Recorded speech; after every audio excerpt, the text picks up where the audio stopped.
Security money किस किस case में वापस होती है, किस केस में वापस नहीं होती है, ये सारी चीजें आपको मालूम होनी चाहिए ताकि आप कोई लापरवाही ना करें।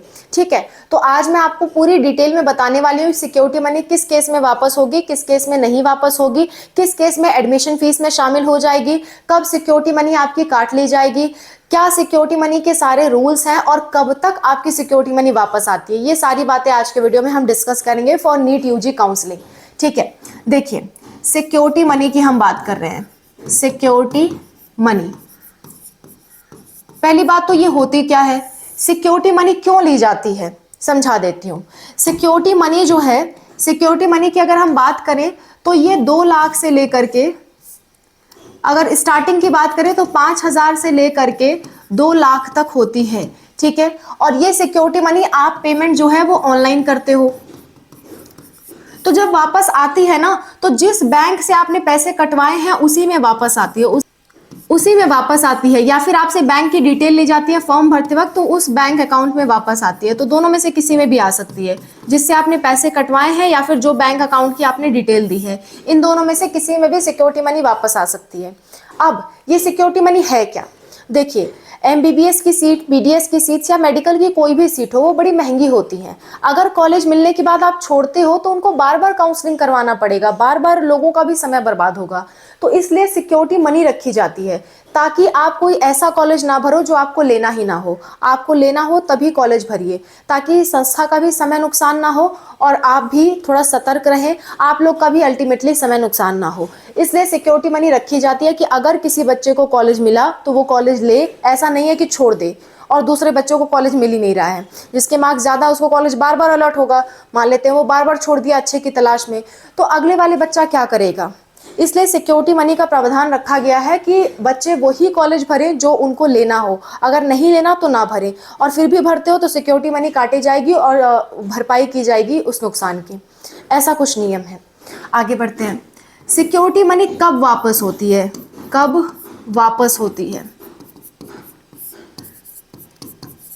होती है, ऐसा सवाल आता है बहुत सारे स्टूडेंट्स का, तो इस चीज़ को मैं क्लैरिफाई कर देती हूँ। सिक्योरिटी मनी कब कब वापस होती है, या तो आपको किसी भी राउंड में कोई भी कॉलेज अलॉट नहीं हुआ, नो कॉलेज अलॉटेड, तो भी आपकी सिक्योरिटी मनी जो है वो वापस आ जाती है। ठीक है, या फिर आपको कॉलेज अलॉट हो गया, कॉलेज अलॉट हो गया ऑल इंडिया कोटा काउंसलिंग से या स्टेट कोटा काउंसलिंग से। ठीक है, किसी भी काउंसलिंग से आपको कॉलेज मिल गया है तो भी आपकी सिक्योरिटी मनी वापस आ जाती है। ठीक है, अच्छा किस केस में वापस नहीं आती है वो हम थोड़ा डिस्कस कर लेते हैं। कब वापस नहीं आती है, कब वापस नहीं आती, नहीं आती, कब सिक्योरिटी मनी वापस नहीं आती है, इसको भी डिस्कस कर लेते हैं। पहली बात, अगर आपने रूल ब्रेक किया हो, रूल ब्रेक, जो भी काउंसलिंग के रूल हैं अगर आपने उस रूल को तोड़ा है तो आपकी सिक्योरिटी मनी वापस नहीं आएगी। दूसरी बात, सेकेंड राउंड के बाद, सेकेंड एंड फर्दर, यानी कि सेकेंड और सेकेंड के बाद, इन राउंड में अगर आपको सीट मिल गई एंड डू नॉट एक्सेप्ट, आपने एक्सेप्ट नहीं किया, आपने उसे रिजेक्ट कर दिया, तो भी सिक्योरिटी मनी आपकी वापस नहीं आती है। अगर स्टे वैकेंसी में आपने एक्सेप्ट नहीं किया तो सिक्योरिटी मनी तो जाएगी ही, प्लस आप बैन भी कर दिए जाते हो, इस बात का भी आपको ध्यान रहे। तो ये 3 ऐसे केस हैं जब आपकी वापस नहीं आती। चौथा केस, एक और केस है, सम स्टेट्स में, कुछ स्टेट्स में जैसे कि आपका राजस्थान, जैसे कि आपका राजस्थान, इनमें प्राइवेट कॉलेज में, प्राइवेट में सिक्योरिटी मनी जो है वो आपकी 5 लाख तक लगती है। और अगर किसी को कॉलेज अलॉट हो गया, कॉलेज अलॉट,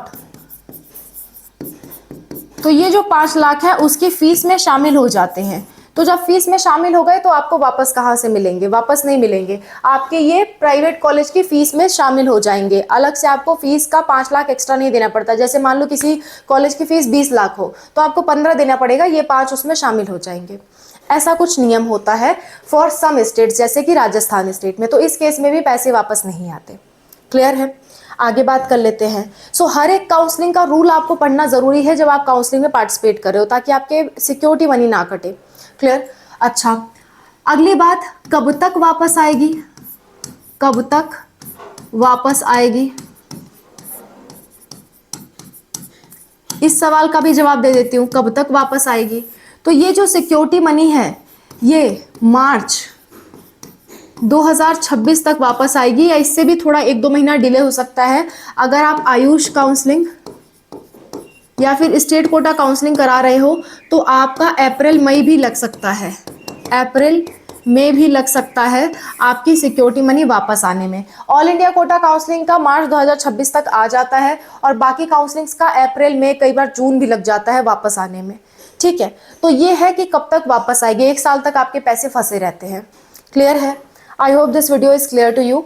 कोई दिक्कत, कोई परेशानी आती है किसी भी चीज़ से रिलेटेड, आप कमेंट में मेंशन करिए। मैं और अनूप सर आपकी हेल्प के लिए हमेशा तैयार हैं।